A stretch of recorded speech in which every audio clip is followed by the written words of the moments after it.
pedido de progressão de regime, ele se dá com base no artigo 117 da Lei das Execuções Penais. E ela é uma petição que, como todas as petições que se referem à execução da pena, devem ser dirigidas à Vara das Execuções Penais, a VEP.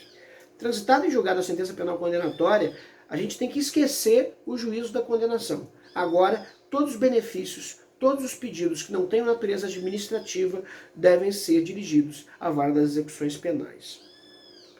Pessoal, a progressão de regime ela tem dois pressupostos, um objetivo e um subjetivo. O pressuposto objetivo é a passagem do tempo. E aqui eu quero considerar, e no próximo vídeo a gente vai ver isso, que houve uma modificação substancial na forma como o requisito temporal, o requisito objetivo, afeta a progressão de regime. Né? Uma modificação substancial da legislação processual penal no Brasil inteiro. Né? Toda a legislação processual penal no Brasil, ou boa parte dela, passou por uma grande modificação no ano de 2019. Então aqueles que foram estudar para a OAB, fazer prova para a OAB na área de direito penal e processo penal devem estar atentos a essas atualizações do pacote anticrime e outras atualizações que também ocorridas no ano de 2019. Muito importante se manter atualizado nesse sentido. E aí uma das atualizações que ocorreram foi a modificação do requisito temporal para progressão de regime. Não mais agora genericamente considerada a progressão de regime com 1/6 da pena, como era no artigo 117 da Lei das Execuções Penais. Deixa eu conferir se o 117 ou 112, me dê um minutinho.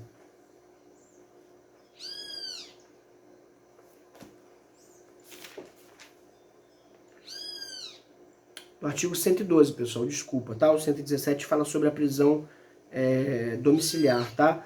Então, efetivamente, o fundamento do pedido de progressão de regime é o artigo 112 da Lei das Execuções Penais, certo? Além das disposições do Código Penal que também versam sobre esse tema. Pessoal, requisito temporal, passagem do tempo, dado pelas frações agora incluídas pela nova lei processual, né, pelo pacote anticrime. A gente vai ter que demonstrar a passagem do tempo correspondente à natureza da infração e à condição do nosso réu, ou melhor, do nosso preso. Né? Então, crimes hediondos têm uma fração diferente, presos reincidentes têm uma fração diferente. E, efetivamente, a gente vai tratar disso no próximo vídeo. Mas a parte importante, aquilo que eu quero que vocês gravem na memória de vocês, é que, primeiro, eu vou endereçar o meu pedido à Vara das Execuções Penais. Eu vou qualificar o preso, eu vou qualificar o advogado e vou agir no interesse dele fazendo uma peça cujo nome é Pedido de Progressão de Regime. Pessoal, quero considerar aqui uma controvérsia que foi estabelecida recentemente no famoso caso da presa, talvez uma das presas mais famosas do Brasil, Suzane von Richthofen, em que a própria presa requeria pelo seu advogado que a progressão de regime não se aplicasse a ela, uma vez que ela estava vivendo uma união estável no estabelecimento prisional onde ela se encontrava, e não tinham interesse de progredir para o regime semiaberto.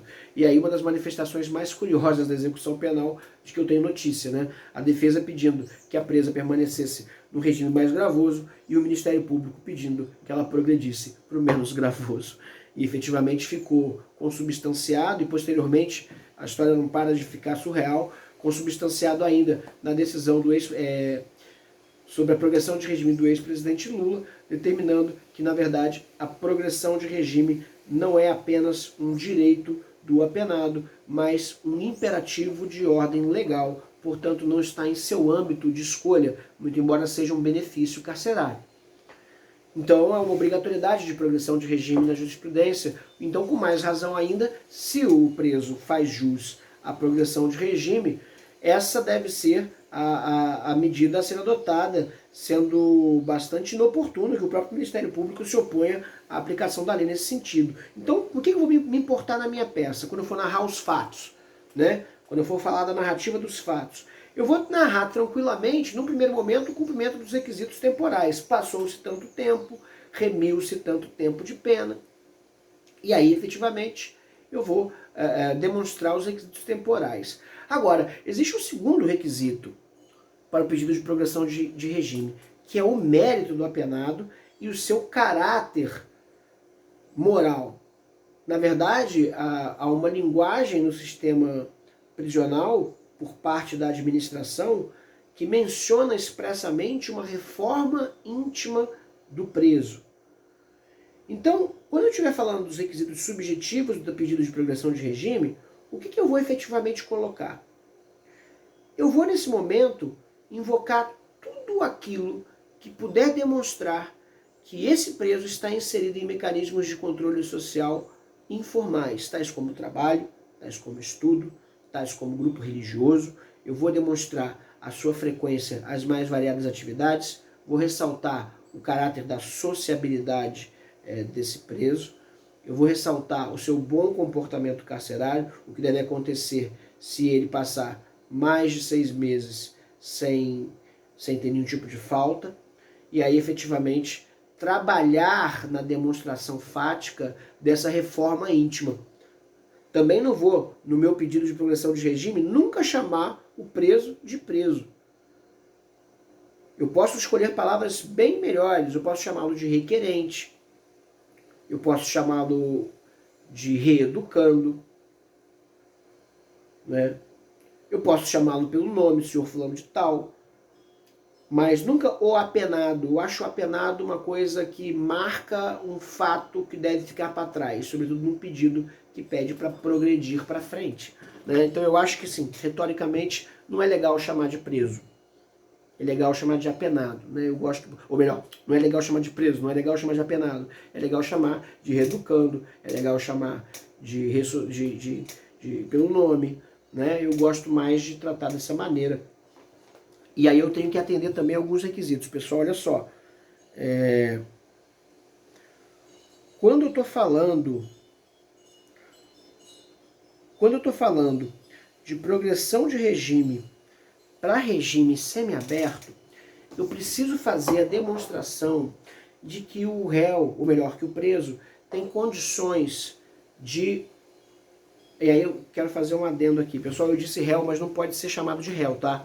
O réu, ele só é réu até o trânsito em julgado da sentença penal condenatória. Após isso, ele é efetivamente preso, tá? Que a gente vai chamar de reeducando, de ressocializando, sei lá. Mas não vamos chamar ele de réu, tá? Réu é tecnicamente errado. Quando a gente vai falando de pedido de progressão de regime, para regime semiaberto, eu tenho que considerar os requisitos de que ele deve ter condições de prover o próprio sustento e a previsibilidade ou pelo menos uma promessa de emprego no regime semiaberto, porque o pressuposto do regime semiaberto é o trabalho e a capacidade de trabalho. Então, efetivamente, eu preciso demonstrar isso, tá? O mesmo vale para o regime aberto, tá? Então, eu tenho que considerar sempre que essa documentação necessária para demonstração, ela precisa existir no processo, tá? Ela precisa existir no processo de execução penal. Se a gente está falando de um processo de execução penal, a documentação de todas as afirmações tem que existir. Na verdade, qualquer processo, pessoal, a gente não pode se pautar meramente nas palavras escritas no papel, porque a gente sabe que a tendência do sistema nunca é a progressão, mas sim a retenção, né? A tendência, muito embora a gente tenha aqui, ninguém está obrigado a produzir, ninguém tem o dever de provar a inocência, mas na verdade é o estado da acusação que deve provar a culpa. A gente sabe que no processo criminal, tudo que a gente puder demonstrar é como em qualquer tipo de processo. A demonstração da versão dos fatos defendidas naquela causa, ela é da ordem do dia do advogado, da advogada. Isso deve ser feito de forma documental sempre que possível. Certo?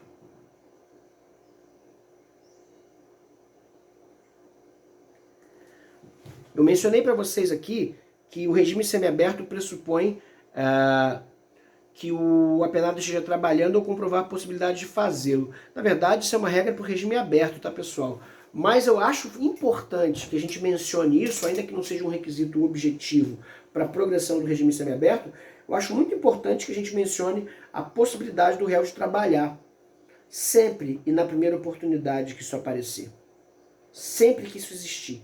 A possibilidade do trabalho, ainda que no regime semiaberto, ela deve ser sempre invocada como forma de demonstrar a adesão daquele preso a um novo modo de vida. né, fazendo aí cessar ou diminuir as suspeitas de que ele volte a delinquir. Daí, se eu estou pedindo a progressão pro regime, do regime semiaberto para o regime aberto, aí sim, obrigatoriamente e por imperativo legal, eu devo fazer a prova da possibilidade de sustento em ocupação lícita. Tá? Aí eu devo fazer a prova, eu devo pegar ali um documento qualquer que determine ou que demonstre a existência de uma vaga de emprego à espera dele, ou se isso for impossível, que ele tem plenas condições de emprego, né? Plena empregabilidade. Nós sabemos que a empregabilidade de preso ou de egressos do sistema prisional, ela é uma grande dificuldade para assim chamada ressocialização. Por outro lado, a gente tem também que a necessária integração social do preso passa pelo trabalho. Do contrário, está fadado ao retorno à delinquência.